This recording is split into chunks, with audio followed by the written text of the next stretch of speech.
그날이 오면이라는 제목으로 같이 설교를 나누고자 합니다. 여러분들 지난 인생 가운데서 이렇게 뒤돌아보게 되면 간절히 기다렸던 날들이 있으시죠? 간절히 기다렸던 날들. 어떤 사람은 결혼식 날을, 어떤 분은 첫 아이를 임신하고 출산했던 날, 군대를 제대한 날, 어떤 분은 은행에서 빌린 돈을 다 갚고 자유한 날, 이런 것들이 이해가 되지 않을까 싶습니다. 오늘 읽은 본문에서 이스라엘 백성은 아직도 남은 50년 후에 다가올 그 날을 기대하고 있습니다. 5년이 아닙니다. 50년입니다. 오늘 성경이 말하는 것은 그날이 오면 새 언약을 주신다는 거예요. 새 언약을 세우신다는 겁니다. 하나님 자신이 여호와 되심을 거듭 강조하시면서 말씀하시는 게 하나님께서 우리를 향한 열심을 보여주시는 거예요. 하나님이 우리를 향한 열심을 보여주셔요. 마치 이거예요. 두고 봐 하시면서 반드시 약속하실 것을 이행하실 뜻을 하나님이 보여주시는 거예요. 두고 봐. 그리고 정한 날이 오고 있다는 거예요. 그 날이 오고 있다는 겁니다. 예레미야 선지자는 그걸 우리들에게 예의하고 있는 거예요. 여러분, 그 날이 오잖아요. 그럼 네 가지 날로 우리가 볼 수 있어요. 여러분 나타나죠? 작아서 보일까 모르겠네요. 여러분, 네 가지 날이 와요. 바벨론, 당장 이스라엘 백성에게 주어진 말씀은 50년 후에, 그러니까 70년이 꽉 찬 이후에 바벨론 포로 70년 후에 회복과 구원의 날이 온다는 거예요. 이게 1차적인 메시지예요. 두 번째, 이들에겐 전혀 알 수 없는 내용인데 우리는 알 수 있는 거죠. 세월이 흘러서. 두 번째 메시지는 메시아 되시는 예수님께서 오셔서 구원을 성취하신다는 날이에요. 그 날이 올 거예요. 그리고 세 번째는 나중에 얘기할 거예요. 그리고 네 번째 날이 있는데 이거는 우리들에게 관련이 있어요. 세 번째하고 네 번째는 뭐예요? 예수님께서 재림주로 다시 오셔서 하나님의 나라를 완성하시는 날이요. 성경에서 말하는 그 날은 이런 의미들이 있어요. 성경에는 옛 언약이 있었습니다. 하나님께서 이스라엘 백성의 손을 잡고 이집트에서 강권적으로 그리고 적극적으로 구원하셨던 구원의 메시지가 있어요.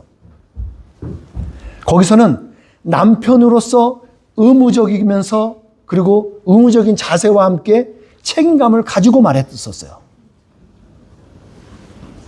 근데 문제는 이스라엘 백성이 하나님 아닌 우상을 숭배하면서 이 약속이 깨져버렸어요. 그 결과 옛 언약은 효력을 상실해버린 거예요. 옛 언약이 힘을 발휘할 수가 없어요. 그래서 그런 우리 이스라엘 백성에게 또 우리 애들에게 새 언약을 주신 겁니다. 새 언약을 세우신다는 거예요. 그날이 오게 되면 이스라엘 백성과 새로운 언약을 세우신다는 거죠. 그때 하나님의 법을 이스라엘 백성들의 마음 속에다가 둔다는 거예요. 마음 속에다가. 그리고 그것을 그 마음 속에 새겨둔다는 겁니다.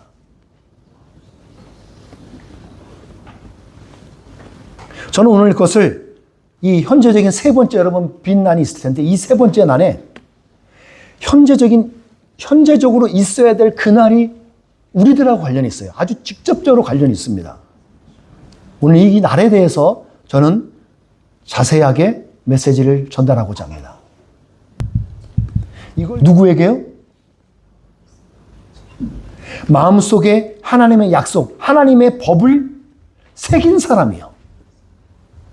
하나님의 법을, 하나님의 약속을 우리의 마음속에 담아두고 새겨둔 사람에게 이것이 적용되는 거예요.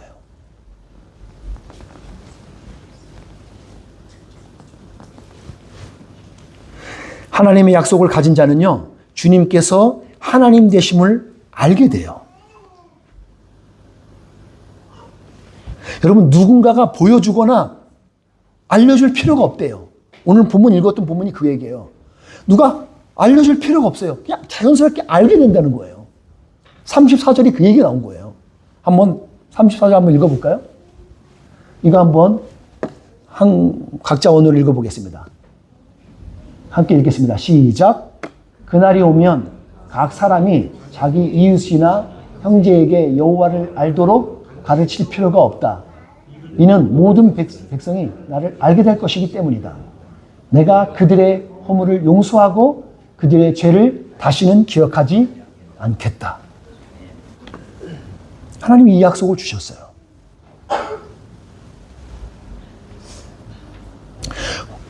포인트는 우리의 허물을 용서하시는 거예요.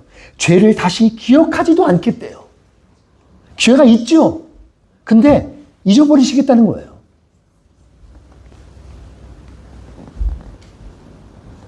심지어 죄의식으로 인해서 묶여있던 삶들을 하나님께서 자유인으로 만들어주시겠다는 거예요.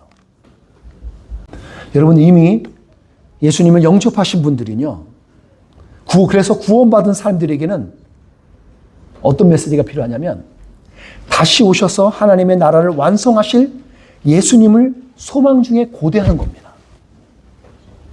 우리가 그렇게 살아가는 거예요.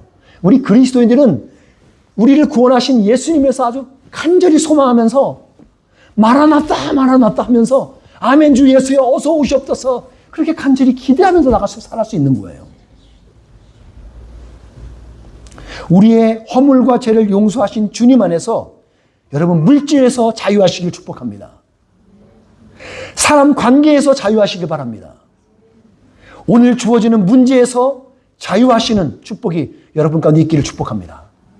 기도하겠습니다. 하나님, 지금 이 시간도 주님의 복음이 들어가면 새로운 생명을 살 수 있는 사람이 우리 주위에 있을 텐데,